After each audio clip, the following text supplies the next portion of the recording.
Visit cruisecultureapparel.com for the latest issue of Cruise Culture magazine, featuring the raddest home and garage-built rides. You are listening to the Cruise Culture magazine podcast, covering all of your favorite articles from the magazine and more. Like, subscribe, and tell us what you think in the comments below. Keep Cruise Culture alive.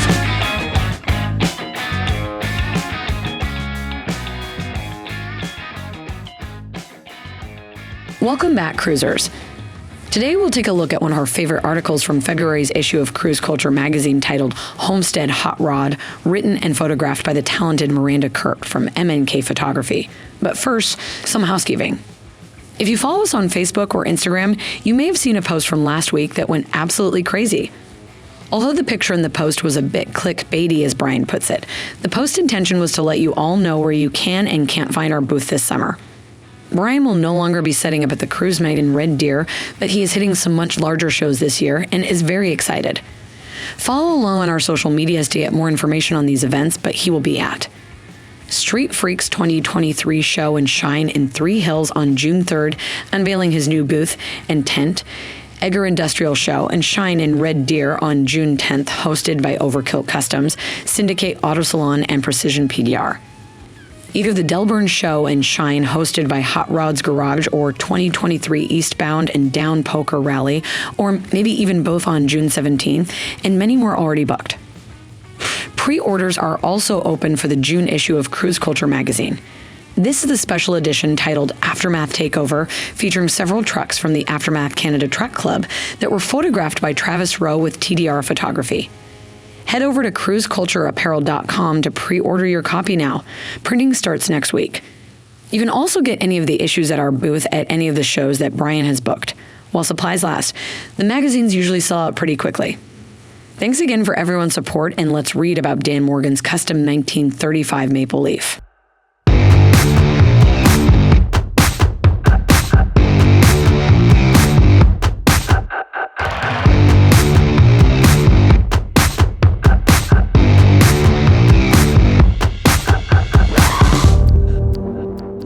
It's an incredible feeling when you see it for the first time.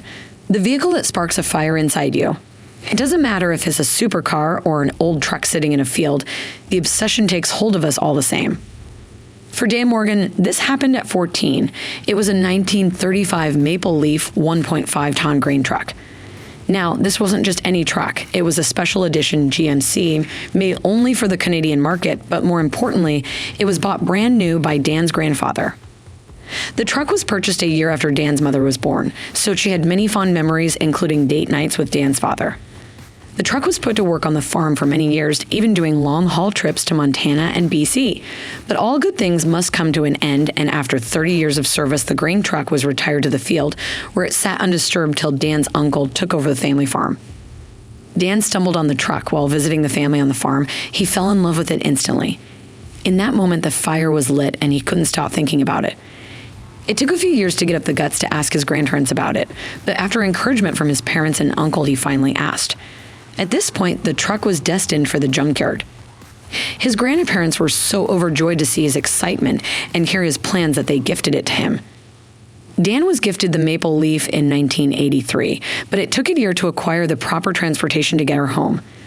Dan reached out to his brother-in-law who owned a trucking company. The two of them went to the farm and hauled it home on the back of a semi-truck. The Maple Leaf was quite the sight on the back of the semi.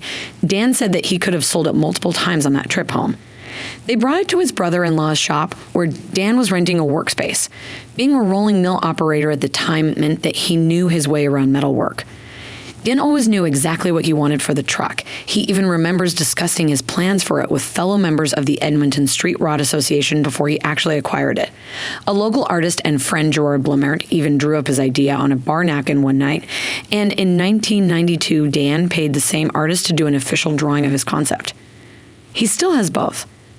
Over the next few years, Dan had used countless people to help with the project, but none of them could do it justice.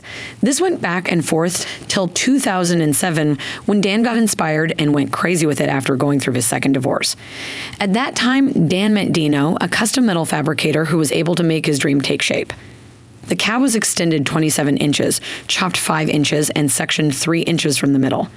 The doors were extended 3 inches and suicided with hidden hinges and made to be remote operated.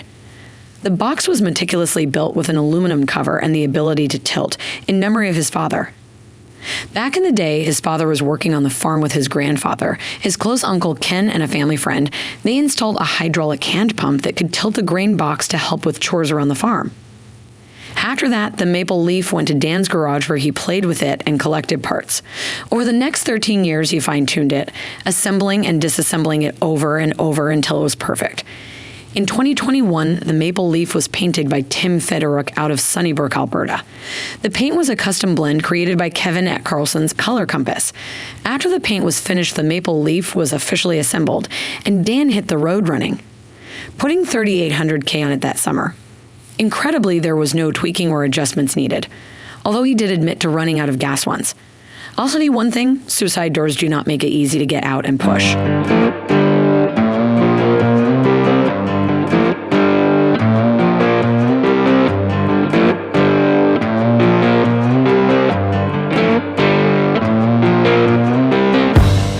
There's nowhere he wouldn't take it, from his mother's doctor appointments to art galleries and car shows.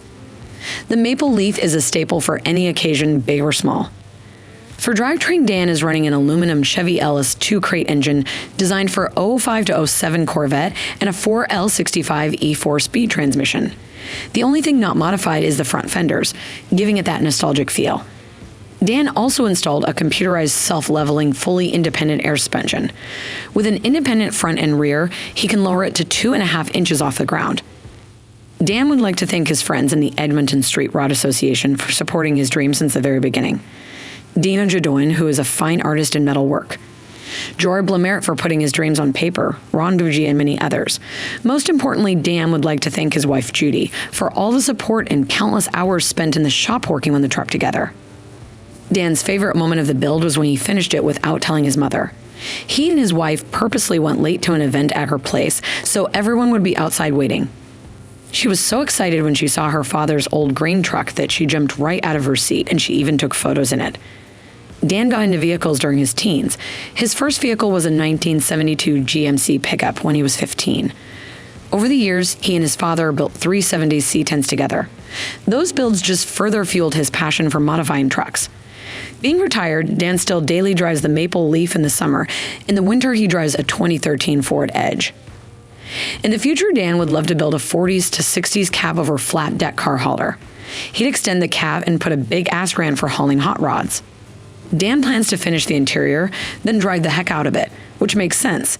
After 40 years, he never wavered on his dream. We could all learn something from him, because I've never heard of a project vehicle not needing any adjustment during its first summer on the road.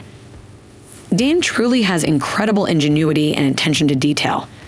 From a sunroof out of Chrysler 300, vintage air conditioning, Foos Legend chrome wheels, seats out of a 2013 Mustang, and a modified Jaguar rear end. This is more than a family heirloom. It's the perfect mix of history and the purest form of automotive expression. I've been told each leaf on a maple tree is different, so it's fitting that Dan's 1935 Maple Leaf be just as unique as it is sentimental. One thing's for sure, we can't wait to see more of this Homestead Hotrod.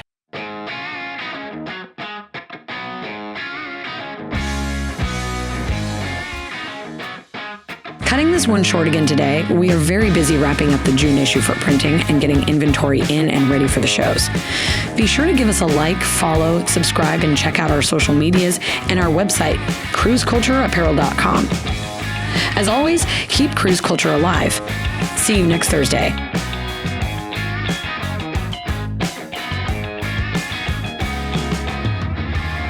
Thank you for listening to Cruise Culture Magazine Podcast, with new episodes every Mondays and Thursdays at noon. Be sure to subscribe so you don't miss one, and tell us in the comments what you want to hear in a future episode. Keep cruise culture alive.